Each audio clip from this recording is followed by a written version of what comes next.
The New York Historical Society has a new display honoring two men who have greatly impacted the LGBTQ+ community.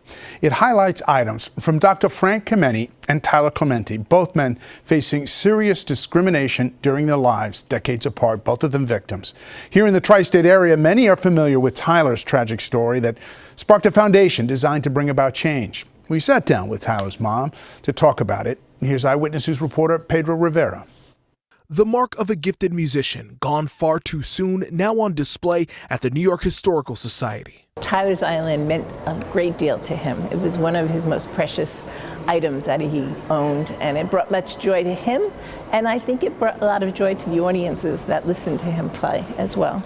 Tyler Clementi's violin, just a symbol of the young man who died by suicide after he was harassed and mocked online over his sexuality. But 14 years later, Tyler's mother using his life to create a legacy and advocate for the LGBTQ+ community. Specific aggressive behavior towards the LGBTQ community has to start with understanding and with these stories that the museum is planning to share by opening up a whole new wing in the future in a few years. A community that needs and deserves the awareness as its young people face bullying and thoughts of suicide at alarming rates. To be targeted in a cyberbullying incident is never a positive situation, but I think what we need to see is that people's lives are filled with lots of joy, as Tyler's violin gave him joy, and there's meaning in that joy. And for those who are in a desperate,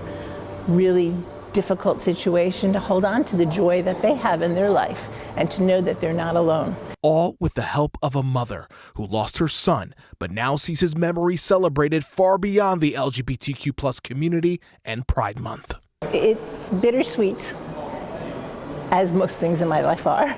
I think Tyler would be very pleased to have his violin on display, although I think he would prefer it to be making music and to singing beautiful music, but the second best thing would be for it to be a visual example of kindness and respect and compassion.